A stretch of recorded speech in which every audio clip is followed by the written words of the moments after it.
deflected by Miedemar. Now Hemp. Hemp's ball towards Shaw.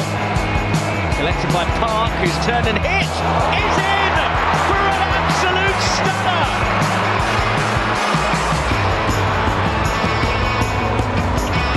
Manchester City have turned the game on its head, and that is an absolute beauty.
One of the goals of the season.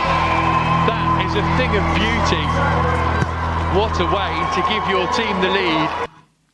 Good afternoon, everybody, or good morning indeed. Welcome to Matchday Live. Thank you so much for joining us today ahead of the big Manchester derby in the WSL. This is a big one. I mean, Manchester derbies are always big. There's always so much to play for, pride being the main one. But this time we are still in the fight for the Champions League place, and it's, you know how important that is. It's going to be a tough one, but we can mathematically still do it. And a victory today at Old Trafford will take us a little bit closer. And then, of course, we'll get into it, but we'll be hoping for a big Arsenal win next week against Manchester United. But thank you very much for joining us today. It's a 12 p.m. kickoff here in the UK. And here in the studio, we have the battle of the goalkeeper versus the striker. We're welcoming Karen Bardsley and Paul Dickov. Thank you for joining us. Thank you for having us, as always. And we're going to get into everything. I'm really nervous for today. I'm really excited. Manchester derby, as always. We'll get into everything. But first up, let's get the team news straight away. And it is very, very exciting Manchester City team news. So, in goal, of course, it is Chiara Keating. Then you've got Kasparai,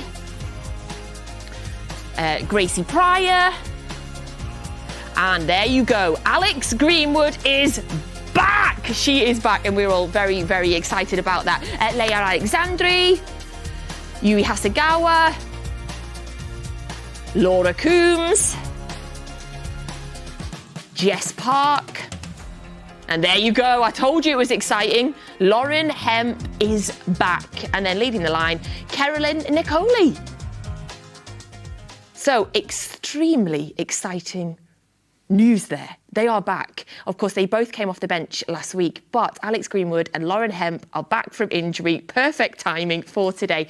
Greenwood and Hemp start. KB, how excited are you about that? I'm thrilled. I'm really thrilled. I think I've been in touch with, obviously, Lauren and Alex throughout their recovery. And you know, I know that they're absolutely over the moon to obviously be back on the pitch. But the impact that they'll have on this team, particularly in a Manchester derby, is huge. So they just add so much quality and stability everywhere on the pitch. You know, the goals that we've seen in that compilation earlier, so many of them came from the likes of Lauren Hemp.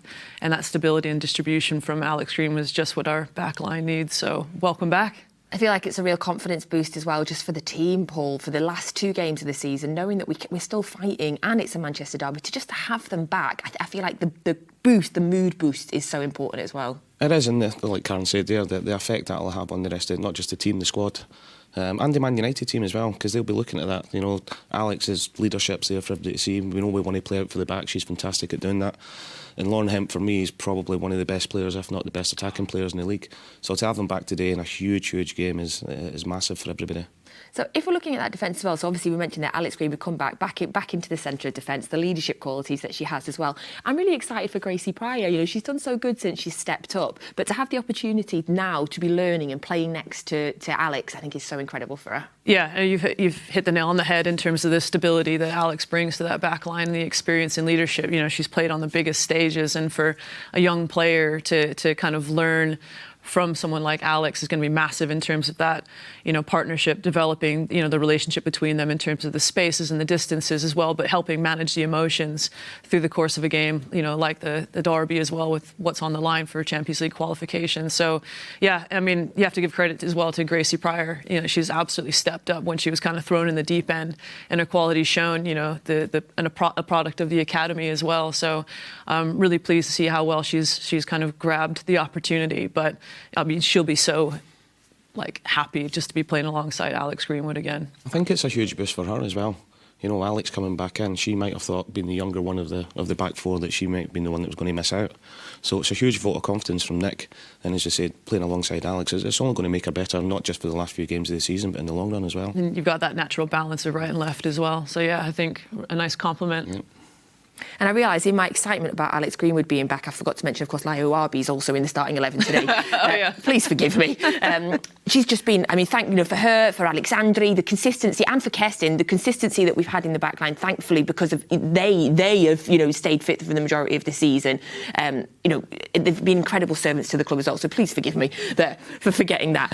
In terms of, we are going to talk about Kerstin a little bit more, because a little bit later on, because she is one of the players that has been nominated for the Player of the Season as well. So just a quick word on her from you at the minute, KB, because we'll get into her in detail, but she's just been phenomenal this season. Yeah, I think she's really stepped her game up. You know, I think we saw the qualities that, you know, she was capable of producing in terms of her ability when she first came to the club, but the consistent development that we've seen over the last few years.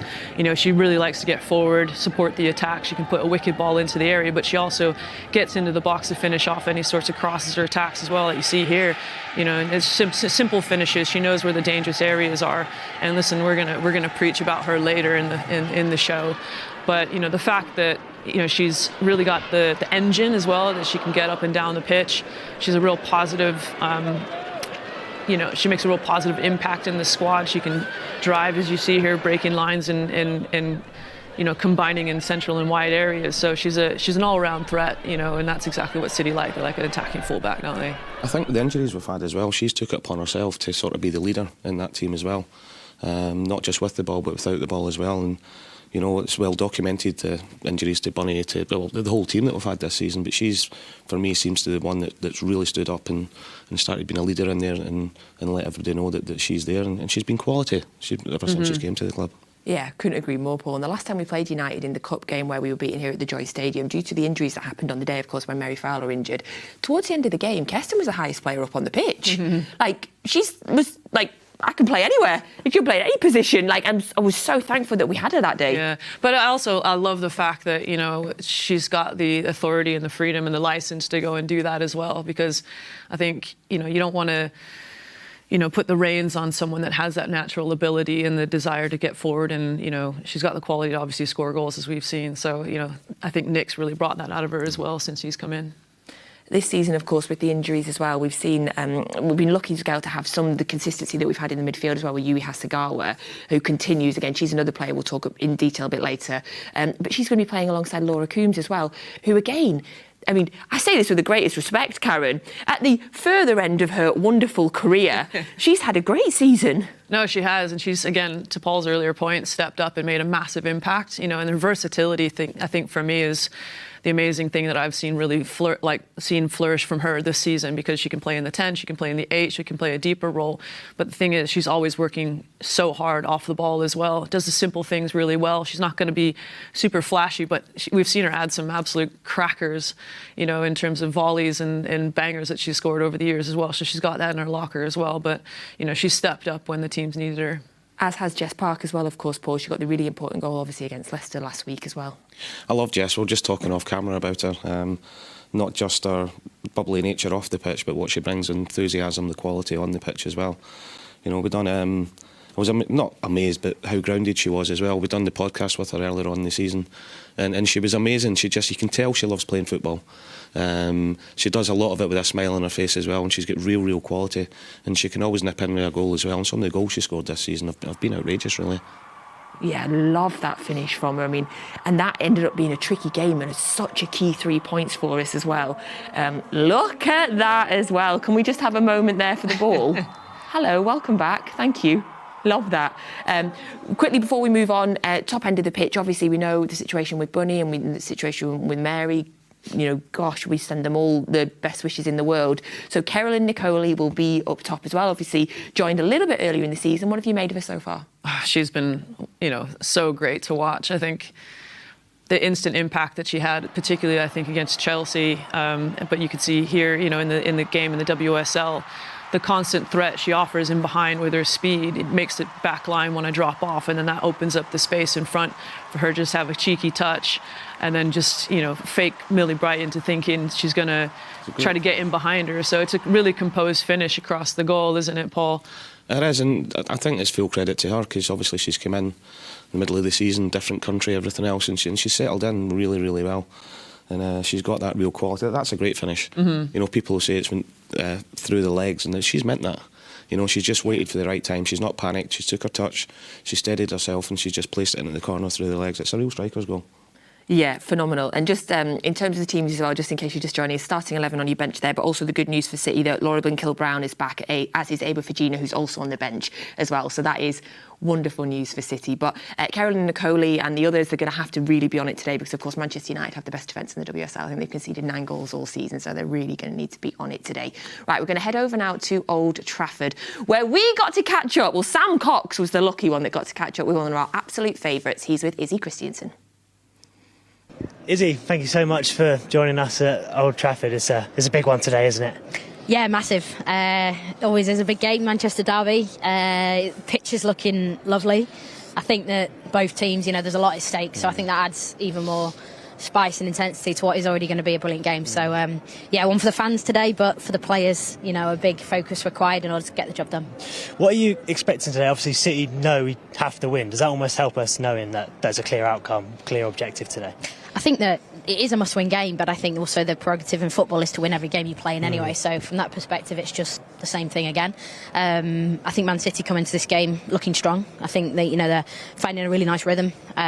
Players coming back, Hempo, Alex Greenwood as well. So I think with those two players and a stronger bench, a healthier looking bench, I think the squad's in a really good place to go and get the task done. You mentioned it there, obviously Hempo and Alex came back to the pitch against Leicester. Just how big a boost is it to have them just even in the squad, really, because in and how sort of low the numbers have been recently with the injuries we've had? Yeah, I think it's important. I think you've got two senior players there who lead by example in terms of the way they play, the way they communicate. Hempo does a talking with her feet, Alex does a talking with her feet and a mouth, so as a captain she's going to be needed in the dressing room today, and like I said, they need to be patient, they need to find a way to win and obviously find a way to challenge Manchester United. They played midweek against Chelsea, a tough defeat that they took on Wednesday night, so they're in a vulnerable place. They know that City are coming here today to smash them, basically. And from your perspective, how much do you miss big games like this? Obviously Old Trafford as well for the players. Yeah, it's obviously I played here a couple of times, and it's a prestigious stadium. Anyone that's attached to football in Manchester knows this is massive, and obviously Manchester derby with a bit more at stake today with regards to the outcome of this game and how it can affect the European charge for either club. I think it's massive. Could go down to the final day in terms of which of these two teams gets Champions League football, and we all know for recruitment in the summer it's very, very important to have that pull as well. So of course I miss days like this, but being here is just as good. You've been there, you've been in a dressing room for a big game under Nick. What will his messaging be to the players today? He's very good with his words. I think he's very motivating. I think as coaches now, I don't think it's up to you to motivate players. I don't think that's in the job. I think it needs to be intrinsically in the players to be motivated. You don't need much more than looking at this stadium and coming here as a City player or a City fan to know that you want to get one over on the City rivals. So I'm sure Nick's messages will be really clear. The work will have been done during the week. He needs to set the team out today just to go and be free and create and think forward, be forward, and like I said, put Man United on the rack. And just finally, we've got KB and Paul Dickov in the studio today. Before we let you go, do you have a little message for the guys in the studio today? Good morning, both of you, and to Natalie as well. Hope you're all well. KB, that clean sheet record of yours, I'll never forget that. It's up there because I was looking at the clean sheets from Mary Earps and Fallon Toulis-Joyce. Pretty high, but you set the way, mate. And Paul, City legend, as we all know. What a guy. Enjoy the game. Let's hope it's a blue Manchester like the sky. Izzy, thank you so much for your time. See you in a bit. We love Izzy Christiansen. We love her. You said though, I'd forgotten it. Izzy will not let you forget that clean sheet record. Yeah, no, it was a good one. It was definitely a good one, a good season. That was something I was quite proud of. How many was it? I don't remember, if I'm being honest. It was a lot. Such a lie. It was a lot. Thank you so much there to Izzy Christiansen and to Sam Cox. OK, it's now time to get the Manchester United team news for today. So they make 2 changes from the team that were beaten by Chelsea in the week. Mallard and Janssen are out and Toon and Turland are in. So you can see there the starting 11 is on your screen. It's Toulis-Joyce, George, Letitia, Toon, Clinton, Galton, Riviere, Bizet, Turland, Miyazawa and Turner. And the subs are on your screen as well. So that is the Manchester United team news. KB, in terms of for you, let's look straight at the goalkeeper. Fallon Toulis-Joyce, arguably the best goalkeeper in the WSL this season. Yeah, she is. She's been absolutely phenomenal. I think you said 9-10 clean sheets this season so far in the league. And, we've seen her make double save after remarkable double save, on a few occasions against us. She's a great natural shot stopper. She's got good presence. I think she's about 6'1", 6'2", so she's happy claiming crosses. She's really developed her game, I think, since she's come to the WSL. When I was out on loan at OL Reign in Washington in the NWSL, she was coming in after me, and I thought, okay, she's one to keep an eye on for sure. And it's no doubt, she's added to the structure, the stability of the back line, and obviously that defensive success as well. So, yeah, she's had a great season. Obviously, Mary Earps left in the summer, and we know the icon that Mary Earps is in the game, Paul. They brought in Fallon Toulis-Joyce, who's just had a new contract as well. It felt like it could have been a risky one letting Mary go, but it's just worked out so well for them. It is. It's full credit to her as well, because it's big shoes to fill. Mary was fantastic there and probably an icon for the Manchester United women's team, watched on with England as well. So to come in and perform the way she has done, talking about their defensive record, she's been a huge part of that. So, it's full credit to her, but I just hope she gets tested a little bit more today. Yeah. Yes, please, let's test her. For best keeper in the WSL, would you go for this season? Would she be there at Hannah Hampton? I think she's been outstanding. Yeah, I don't think you can argue with that clean sheet record. I don't think you can argue with the amount of times that she's been tested, the amount of saves that she's probably made. So I don't know if that's controversial, but I certainly think she's been the best goalkeeper in the league this year. Cam, you just said before about her coming in at Washington. Could you see then the potential that she had? Yeah. And did you think she would be as good as she's been in her first season? I didn't think she would be as quick to the stature that she is now. Particularly just because of the way the game is here in terms of the distribution element. But I think United, to be fair to them, have given her a license to make those decisions in terms of turning, the back line if she needs to, not forcing, passes into tight areas if she doesn't feel comfortable doing it. But the shot stopping, I don't think was ever in doubt. Yeah, she's a fabulous shot stopper. The way she defends her goal, defends her area, takes crosses, the presence. So I think she was always one that was going to be destined for something good. It's just how she was going to refine it when she came to the WSL. Of course, United were beaten in the week by Chelsea, who then claimed their, WSL title. Let's move on from that. But in that game, Ella Toon didn't start that game. I don't know if it was a rotation, if it was what was going on, but sadly for us, she does start today because she has a phenomenal record against us. I mean, Paul, in 2 of the games this season, we've seen her dominate. It's really disappointing to see her starting. Yeah. It isn't, and look, she's a quality player. She seems to, the bigger the game, the bigger she seems to perform as well. And she always produces in the big moments. And as you said, unfortunately for us, she's got a great record against us. But look, if we're going to win the game today and push it right to the very last game of the season, we're going to have to look after the likes of Ella Toon and defend properly. And it'll be interesting for me how United set up today, because this game here, and especially the game at the Etihad earlier on in the season, the press is really high and they stopped us from playing out. So it's going to be interesting if they try and do the same thing today at Old Trafford, and if they do, can we then break the lines and get beyond their press, because I think that's going to be huge today. Yeah, especially that game at the Etihad, that high press, the speed that they came out. It feels like that shocked us in that game. Before we'd had a chance to get our feet into the game, they knew they'd already taken the lead with that, and we can't do that, especially not at Old Trafford today. Yeah, I think Paul's hit the nail on the head there. I think they were clever about the traps that they set, weren't they? You know, about leaving the goalkeeper as a spare player and kind of testing, you know, how much, you know, as you spoke about with Fallon Tullis-Joyce, how much freedom does she have to go in beyond, you know, where the fullbacks are potentially. I think I would imagine that we'll see a very similar approach, and it says, you know, that United are obviously worried about the quality that City have by playing the likes of Ella Toone as well, because, you know, she'll be in there looking to lead the press as well, won't she?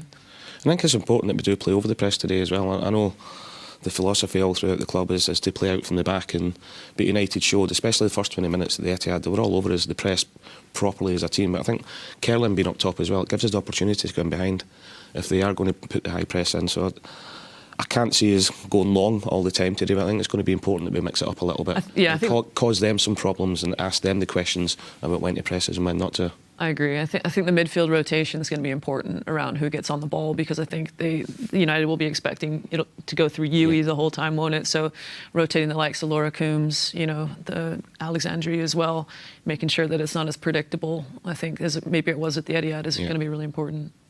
In terms of that FA Cup game as well, Celine Bizet had a phenomenal game, and she's had a great season for them. I think in the FA Cup in particular, she's one of the top goal scorers in the FA Cup. You wanted to talk about United's wingers and the effect that they're having with them. Yeah, I think they're a massive threat today, and especially with the support of the attacking fullbacks as well. You know, they allow them to kind of get really high and sustain either, you know, move infield or sustain like 3v3s in kind of wide areas. So I think they're going to be really, really interesting. They deliver good crosses. They also invert to get numbers into the box as well. So I imagine that's probably the main threat that City are going to have to deal with today, is just delaying the service and delivery from wide areas into either, you know, the runners from central, or just allowing the wingers to get advanced. Yeah,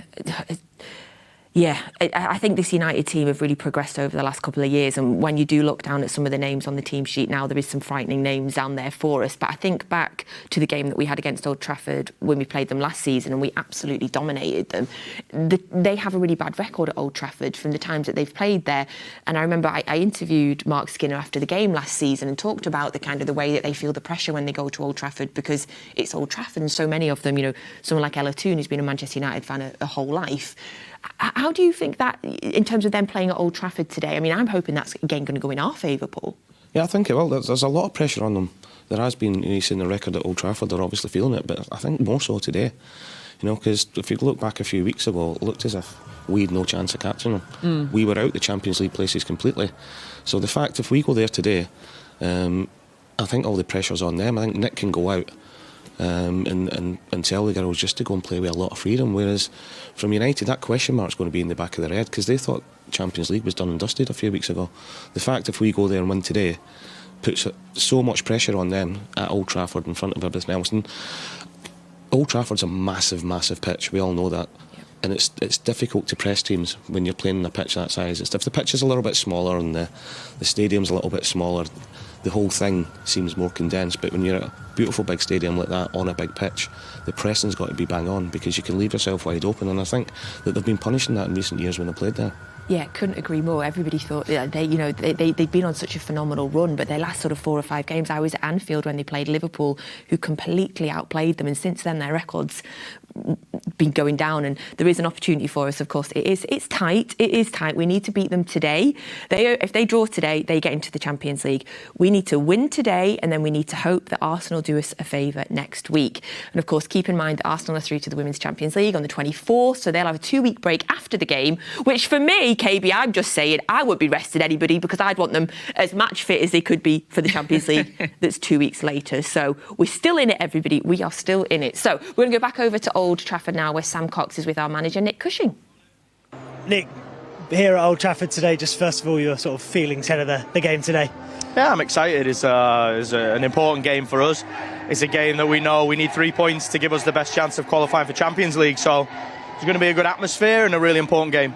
The team news has just come in, and we've seen Lauren and Alex starting. Just how big a boost is that for you from the off today? Yeah, it's a huge boost for us. One, to have our captain back, our leader. brings us presence and leadership. But to have an attacking player like Lauren Hemp in the starting lineup gives us every chance of winning the game, right? It was important that we got those two back in. Yeah. And you mentioned obviously the strength on the bench. Jill's back, Alba, Blinky as well. Again, the bench and the team, it just gives a different feel to it, doesn't it, from the sort of options we've had in recent weeks? Yeah, and that's important, right? You know, we know we're going to be in a game for 95 minutes today, so to have players off the bench, to have strength in numbers, to be able to bring players, international players off the bench, you know, it shows our depth, shows the strength that we have, and gives us more chance of winning today. And you touched on it on Friday in the press conference about the messaging and what you've seen after the semi-final. Just again, what do you want to see? What did we learn from that semi-final defeat to United? Well, we know we're a football team, right? We like to get the ball down and play. We have a real tactical understanding of how we apply our style. But we got to compete today. I think we have to compete better. We have to win the fight. It's going to be tight at the start, and we have to make sure that we earn the right to play. And just finally, obviously, it's a derby, but added edge as well with needing the win today to take to the final day for the Champions League. Just with all those components, how are you sort of looking at this one today? Yeah, we have to bring our best version of ourselves in these pressure games. You know, we lost in a cup final. We didn't win in a semi-final. You know, we know we're better than that. We know that the mentality of the group is to win, and we want to play Champions League. So 3 points today is critical. Nick, thank you. Best of luck today. Thank you. Nice one. 3 points today is critical. We know that is our manager, Nick Cushing. Before we go into our City in the Community section, just a quick word on Nick Cushing, Paul, because as soon as he came on the screen there, you said legend. Yeah, he is. What a guy. You know, came through, obviously, the academy, coaching here, and then his record with the women's team was phenomenal. Took the big step to go out to New York City and was a real success out there. I know with him not finishing the playoffs, the defeat against the Red Bulls sort of killed it a little bit, but it's great to see him back. You know, he's respected by everybody, men's and women's side, and you know, Karen, you know as well what a fantastic coach he is. Yeah, I love playing under Nick. I think he taught me so much. You know, I thought I knew a lot about football, and then I came here and he just kind of opened my eyes. So I've got so much respect for how he sees the game, but you know, as a coach, you think how he can just adapt and change in the mid-flow of things, and kind of, as a player, that gives you so much confidence, you know, that he's always going to find a solution. But yeah, I'm glad he's back. He's got the bit between his teeth then as well. You could see he does, doesn't he? And I loved that, because it wasn't saying, oh, we need to go out and play and see what happens. He was like, it's critical. He's up for it, isn't he? He's up for it, and he'll make sure the girls are up for it as well. I loved that interview there. That's exactly what I thought from that point. Yeah, he's in there. I love that attitude from him. Lovely. Thank you so much. Right, everybody, we're just going to switch our attention just for a little bit. We're going to talk about City in the Community. We love City in the Community, all of the incredible work that they do. Well, they've recently done the We Are the City Community campaign. So we're going to be joined now on our wonderful big screen here by the early years coach, Grace, and she's going to highlight a little bit more about City in the Community and her journey so far. Hey, Grace! Hi, are you okay? We're good. How are you? I'm good, thank you. All good. Thank you for joining us today. I'd love to hear a little bit more about your experience of City in the Community. How did you, because I know you've got an incredible journey. Tell us about your journey to where it started for you and where you are now at City in the Community. Perfect. So I'm 21 and I'm a full-time early years coach. So I started off being a volunteer on the Young Leaders programme, where I could go out to different programmes throughout City in the Community and volunteer every week, giving up my free time to work with participants within the community. And then within that, I did the BTEC programme, which led me to the degree programme, and I managed to get a scholarship through that. While I was on the degree programme, I got part-time work working through KICS, City Girls and Disability, and I've just graduated in the summer of 2024 and gained full-time employment through City in the Community. Wow, that's Grace, congratulations. That's absolutely phenomenal that you went from a volunteer to a student to part-time to full-time. That's such an incredible story. So in terms of City in the Community, can you put into words how much impact they've had on your life? Yeah, I think City in the Community has changed my life around. I just, first of all, just went in to the college to be able to play football, do coursework, you know, just enjoy 2 years of college life. And look where I am now. I'm working full time and I absolutely love my job every day. What an inspirational story, right? It is. And I was just going to say, Grace, could you tell us a little bit more about the Young Leaders programme? Because I've been fortunate enough to be involved in it. in it here and various trips abroad that we do as well. It's an unbelievable thing to do. Can you explain a little bit more about it, about going in and being a young leader yourself and then teaching the younger generation to become young leaders and look up to yourself and carry that on forward? Yeah, of course. So when I joined Young Leaders, it was all about female empowerment within sport. So I thought I'd join on the course. So I was able to go out and volunteer through City Girls and disability throughout that. I did lots of sessions, especially during COVID, where it was online. So that was quite challenging as well. After we came out of there, I managed to get back on the pitch, kept on volunteering, and I was really lucky to go out to Abu Dhabi and meet lots of other young leaders from Mumbai, Australia and New York City, and it was such an amazing week just to meet so many inspirational people, and I absolutely loved it. Ah, I love that story, Grace. So I guess you're the perfect person then to tell her if there's any young people watching, or indeed people watching that have got young people at home, why should they get involved in a City in the Community programme? I think just go out and do it. You never know what's around the corner, and for me it's been life-changing. Every step I've took, it's just been so enjoyable, and the impact you have on the community is just amazing to see as well. So just, even if it's out of your comfort zone, just go and do it and go and challenge yourself, because you never know what's around the corner waiting for you. Can I just say, sorry, Grace, I think you're so brave, in terms of the fact that you volunteered your time just because you loved it. You didn't know that there was going to be anything kind of at the end of it, and every single opportunity that you've taken with college, your BTEC, obviously the time that you spent with the academy as well, just to see you grow into the young woman that you are now. You've got a full-time job. I remember, you were kind of doing shifts at restaurants and things like that, and so now you've got a full-time job, and it's something that you absolutely love. Full credit to you. You should be really proud of yourself, and you're an amazing role model for everyone else out there. So thank you very much. Thank you very much. Gonna make us cry, KB. She's great. So Grace, how can we support the work the City in the Community do? I think just being able to give us a follow on Instagram, have a look what we're doing, and even if you've got a little bit of spare time, come down to the sessions, have a look who we participate with, and it's just an amazing thing to do. And of course, one of the other great things about you, Grace, is that you're a proper Blue as well. So we love that. I am. Yeah, so me and my dad have a season ticket, so we go to all the matches, and we just went to Wembley last weekend hoping to go to the final too. So yeah. What do you think about today then? Manchester Derby Day. What's your prediction? I'm hoping that we win so we can get the Champions League spot. I watched them against the United at home. I took my two cousins there for the first game, and they really enjoyed that too. So I'm hoping maybe 2-1 City.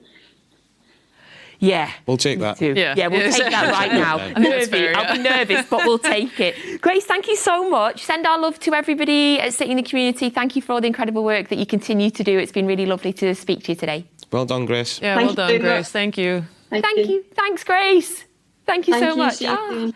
I love that. I love City in the Community. Honestly, if you don't know about the work of City in the Community, get on, like Grace said, go and follow them on Instagram. Go and check out the work that they do. There's incredible programmes that you might not know about that are so fascinating. So thank you so much to City in the Community.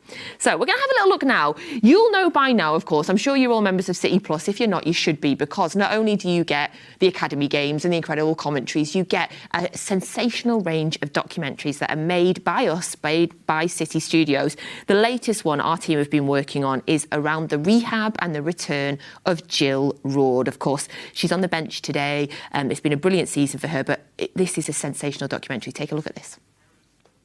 Man City, they've only got one in, one out over the transfer window. Jill Roord. British record transfer, Jill Roord. Jill Roord's going to have a good year. I think she's got a point to prove. It was pretty early on in the game, so after 8 minutes, it happened. There could be some trouble here for Manchester City. Jill Roord went down. Jill doesn't really ever go down. I've never seen her go down. I think my reaction was pretty clear. My family knew immediately that it was bad. When you see a player go down like that, you obviously feel the worst. The minute she heard the word ACL rupture, the emotions kind of just took over. Week after surgery was probably the most difficult week. I really cried. But yeah, at the same time, I was also very happy because then the rehab starts. I'm someone who wants to do everything by myself. I don't like it if I have to ask for help. I realized, like, okay, this is gonna be a long journey. The kind of person Jill is, she wants to know, right, okay, what's the process, what's the next steps? It's actually nice to know that I can run, you know? I think she was an inspiration to the other girls within the team as well, of how she'd approached the rehab. Well, what about this for an applause? What an introduction for Jill Roord.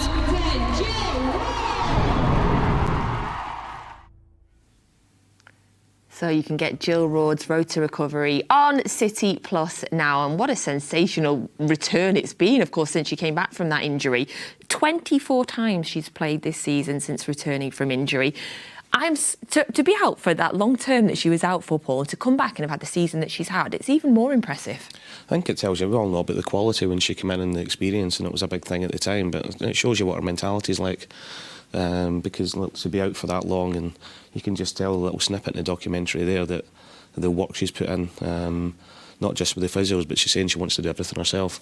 And the fact she's came back so quickly, and as you said, 24 games this season already, and she'll have a big part to play in the last few games of the season as well, not just experience-wise, but quality-wise and the mentality she's got, because that can rub off on the rest of the squad, Karen.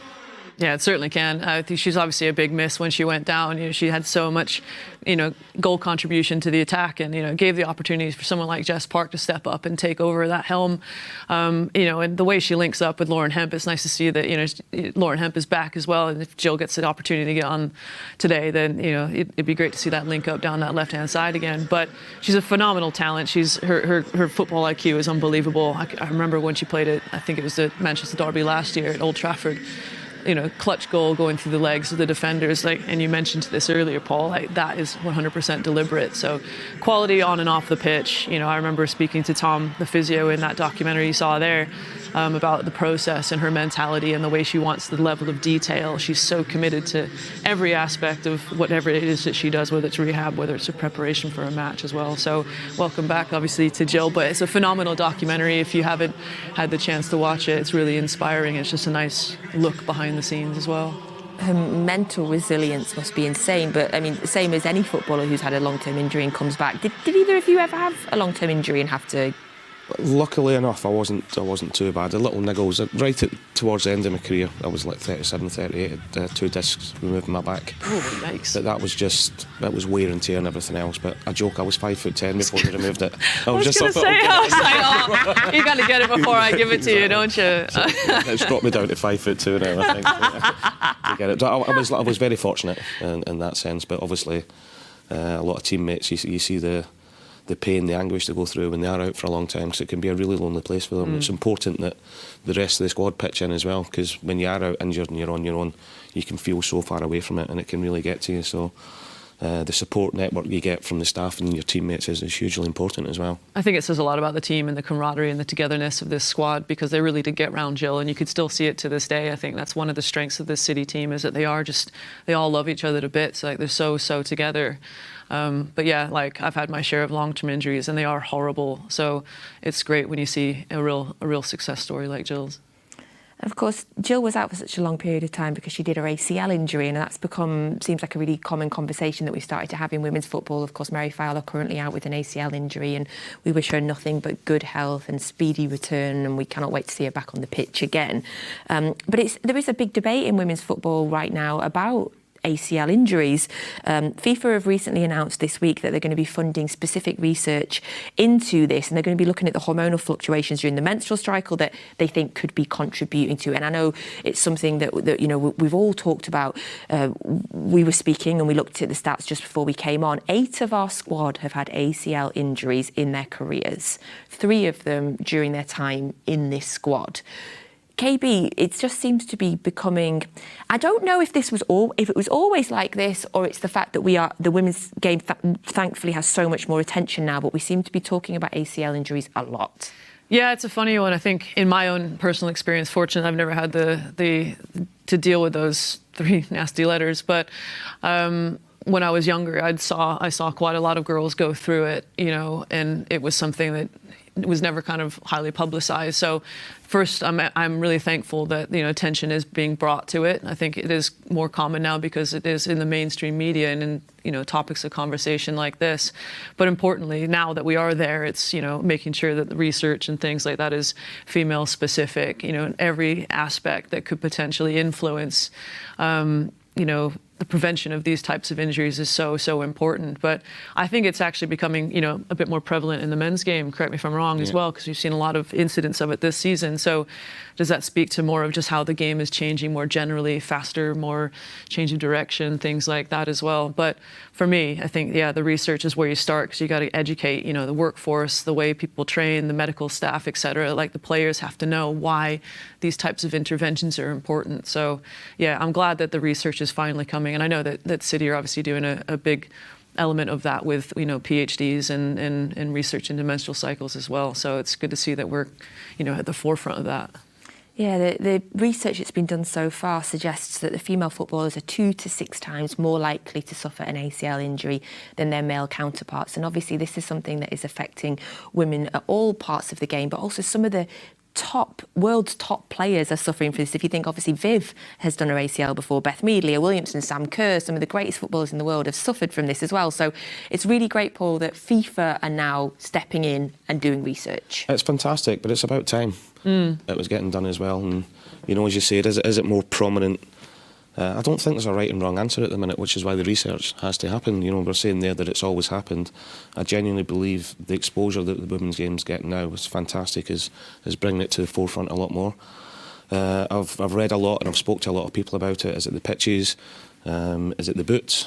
You know, I can't believe all these massive sports manufacturers, the size of the women's game globally now, that they don't make boots specific for women, you know, because it's stating the obvious.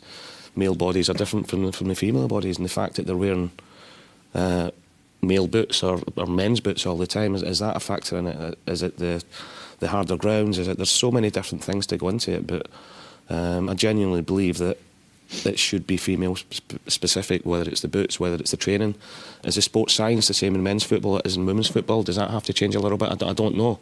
So there's so many questions that can be asked, and hopefully we get answers sooner rather than later about it. Yeah, completely agree. Yeah, couldn't agree more with that. It's mad when you think that the boots that were made for male bodies.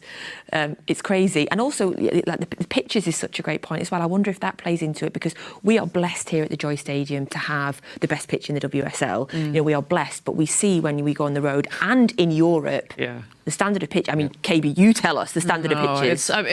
Even just more recently this season, you know, like, I don't want to call out clubs, but I will, you know. Call out Real Madrid anytime you want, Karen. Yeah, no, exactly. Like, the Real Madrid pitch for the Champions League, it was just ridiculous in terms of, like, the quality of the mud. Like, even one of their own players actually went off with a knee injury, loopholes, didn't she? And I think, you know, that's just not acceptable. And, you know, the fact that UEFA kind of signed that off, it's just, it's not acceptable. The governing bodies that are responsible for setting these standards, I think, need to kind of take more responsibility. So it's good that FIFA are.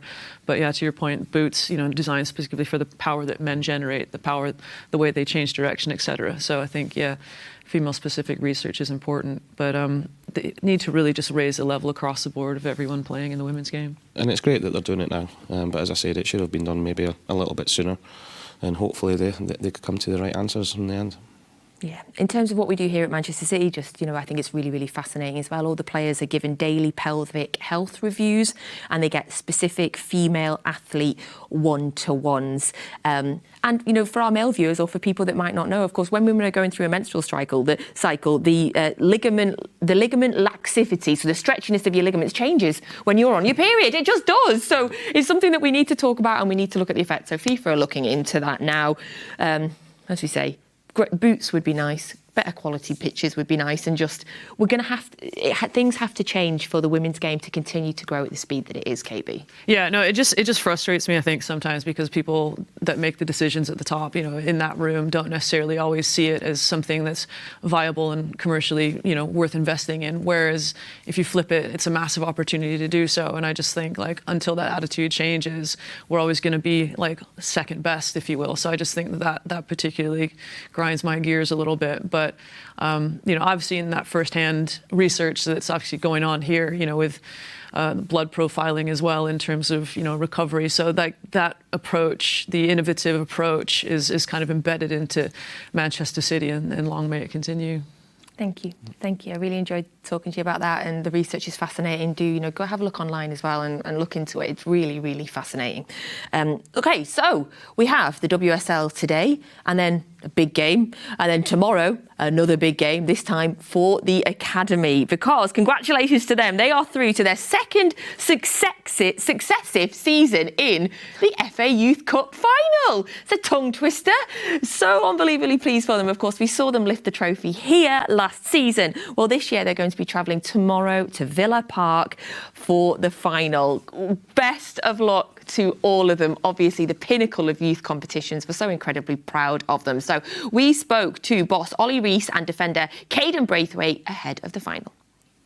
Another tough game awaits in the FA Youth Cup final.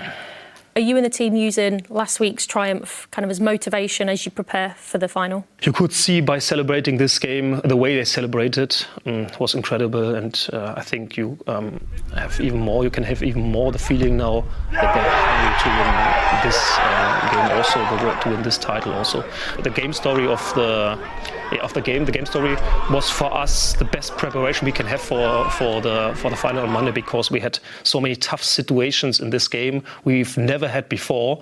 So for us it was perfect to feel some situations, and We've not faced Aston Villa since 2020 in the FA Youth Cup, and City went on to win the competition that season.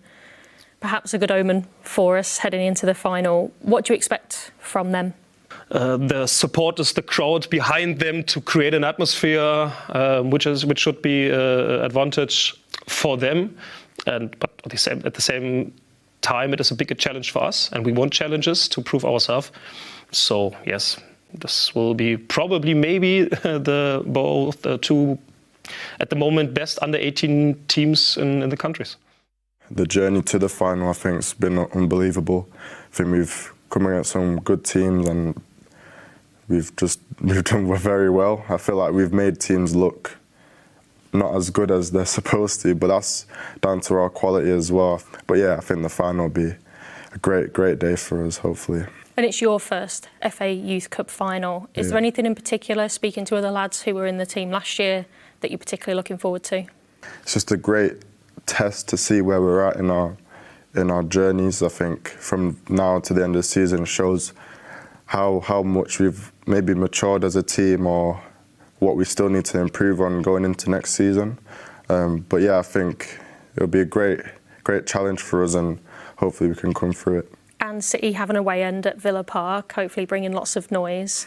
What does that mean to you and the team to have the support that you've had all season from the fans? Yeah, it's great. I think it just motivates us in them types of games. I think if they're chanting and stuff like that, I think it'll just give us an extra push in the game, even if we're struggling in the game. I think knowing that they're there supporting us, I feel like we can just go 110%. Best of luck to the Academy tomorrow. That was our boss, Ollie Rice, and defender Caden Braithwaite speaking as the Academy go into their second successive FA Cup Youth Final tomorrow night at Villa Park. That's such an achievement to get into the final 2 years, and obviously won it last year, but to get into the final 2 years in a row, Paul. It's a fantastic achievement, but it just shows to go how good the Academy is here, from all the age groups all the way through. To win it last year, they say sometimes winning it once is pretty easy, but to do it again can be the other thing. And there's some Caden himself, a super talented player. It did make me laugh though when I seen Colo Touré running down the wing there. It was the quickest he's moved in about 15 years, the big man Colo. But yeah, the conveyor belt. We're seeing the first team at the minute with Rico, with Nico O'Reilly, obviously James McAtee, obviously Phil's the one. We've seen Jamal Simpson, Pussy, Caden as well has been involved in it as well. So it's all great being in these finals and winning it. It's the pathway they've got now through to the first team and going out to other clubs as well. So looking forward to tomorrow. They'll be big favourites tomorrow. to go and win it. But Villa are a good team at that age group, so hopefully, fingers crossed, they can go and win it back to back. Yeah, and they've got home advantage as well, of course. And so you mentioned Kolo Toure there. I can't imagine being a 16, 17-year-old and I know, right? learning off Kolo Toure. Like, what a coup I feel like that is for the coaching staff. Yeah, I know you bring in some, like, big gravitas there, don't you? Been there and done it and learning from the best in the game, like Kolo. Yeah, it's pretty great to see him in the coaching staff. I remember being in the office and just seeing him like behind the computer, tapping away, doing EPPP paperwork. You're like, this is just, what universe am I in right in the minute? So yeah, but what a great group of people working with such a talented squad. It is, and you know, Kolo, away having a laugh and a joke and everything else, his football intelligence is top. You know, and I'm so lucky he's here, but really disappointed he's not got another manager's job yet. I know. Because he's tactically, everything about the man is to be a top level coach, and for these young kids it must be an absolute dream to have his knowledge and his coaching brain, his coaching intelligence to be able to pick on. We're told on the coaching pitch when he's out there with the kids that he's so into it that he bleeds the passion and for teaching them. And yeah, obviously had a torrid time at Wigan, and very happy that he's here. Yeah. Very happy that he's here, but hopefully get something in the future. And of course, he's part of the academy setup that's doing incredible this season. Great year all round for the academy. Won the PL2 group phase, won the Under-18s Premier League North, into the semi-finals of the PL2 knockout and National League final. And as Paul already said, the names that have come through the academy, Nico O'Reilly particularly this season that we're seeing, ever so proud always of the academy, Paul. And it's huge credit to everybody. From the very start when this beautiful place got built to the progression everybody's made, the coaches, the players, everybody involved in the academy, and it's up there with one of the very best, and as I say, they're reaping the benefits, the success they're having this season, but more importantly the pathway now that they're getting through into the first team squad. So best of luck to them as they take on Aston Villa tomorrow night in the FA Youth Cup final. So we are 12 minutes away now from today's 12 p.m. UK time kickoff in the Manchester Derby in the WSL. Obviously, towards the end of the season now, we've got 2 WSL games left. We know we're still fighting for the Champions League spot. So we're going to have a little look now at the 3 players that have been nominated for this season's Etihad Player of the Year. So the nominees for you are Yui Hasegawa, Kerstin Kasperai and Mary Fowler. So we'll have a quick word on each of them. We start with Yui Hasegawa, who of course has just been incredibly consistent since the day that she arrived, Karen, and I think we're starting to perhaps take for granted how good she is. Yeah, I think, look, she's just so confident on the ball. It's like the way she's, intercepting, passes, her distribution, her vision, the fact that she can keep control in really tight spaces and, create space for herself and others around her. She's just been so good from day dot. I think there are a lot of questions around how Kira Walsh's, leaving would affect the team, and she's just slotted in exceptionally well. So yeah, she's an outstanding player and a great addition to the City squad, and hopefully she sticks around for as long as possible.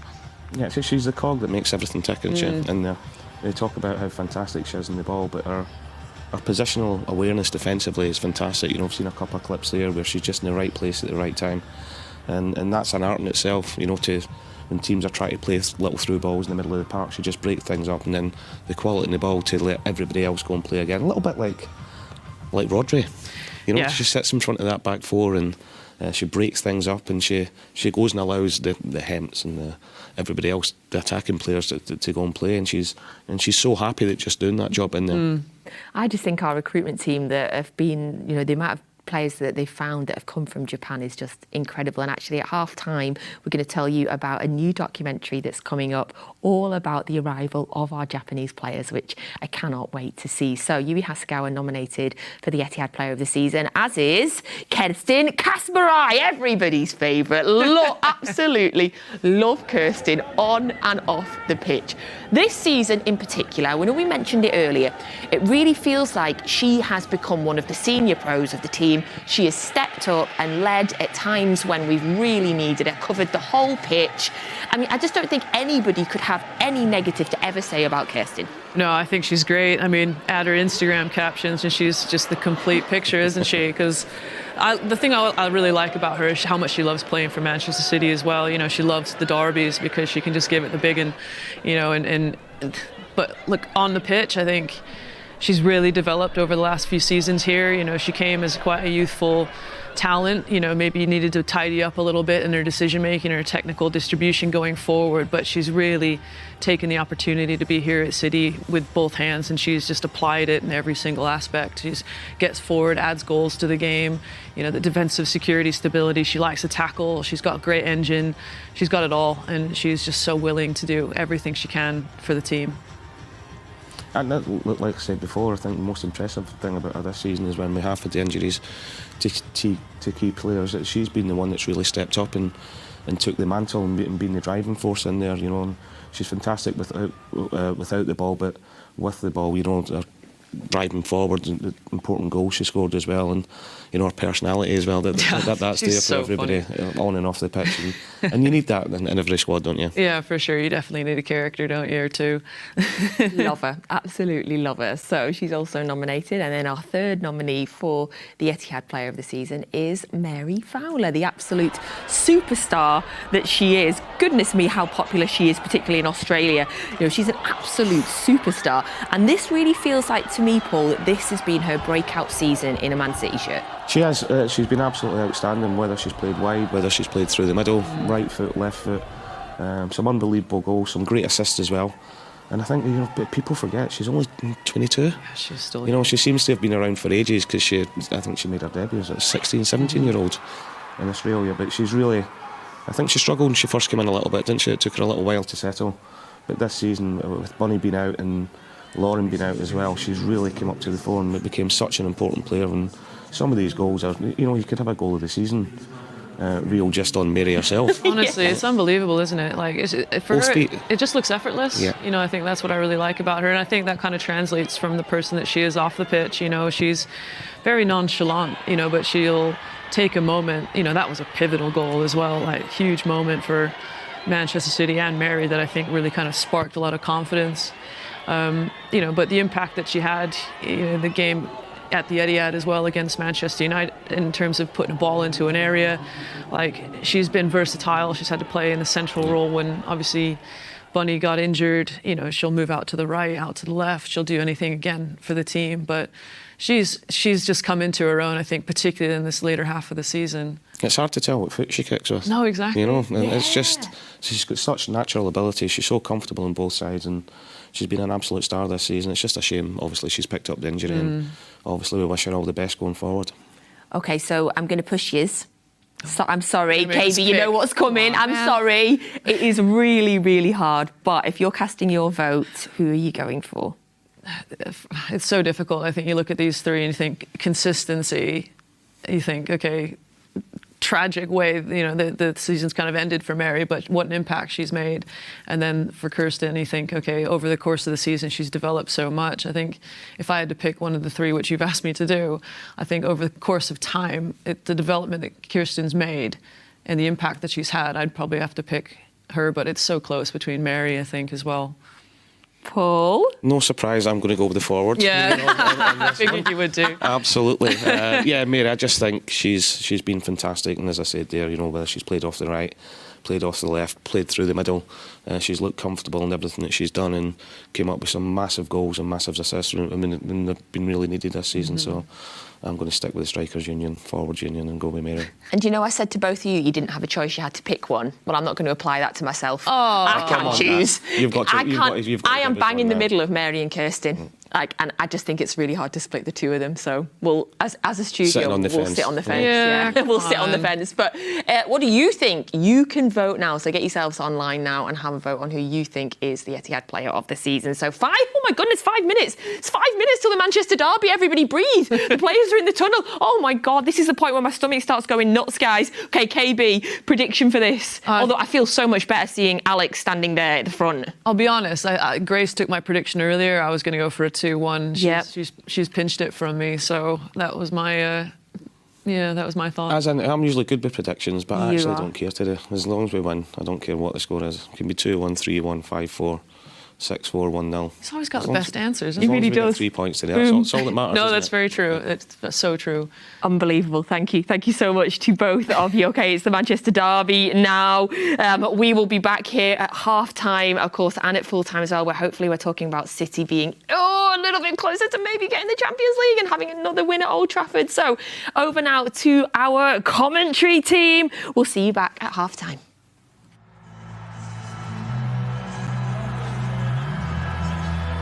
It's Manchester Derby Day as City women have travelled across to Old Trafford to face the old enemy. But forget a battle for bragging rights. This is far more significant than just a simple local squabble. Just when it seemed that qualification for the Champions League was beyond them, City women's team have shown the desire and determination necessary to get back in the race. And with 2 matches to play, wins in both could well be enough to get us over the line. If the Blues can beat the Reds today, they'll move just a point behind. And with United at second place Arsenal and City at home to already relegated Crystal Palace, that is a final day which seems tipping in City's favour. What had seemed inconceivable is now a genuine possibility. First things first, City have to beat United today, and having lost to them in both the WSL and the FA Cup recently, we know they'll be at their best to realise their goal.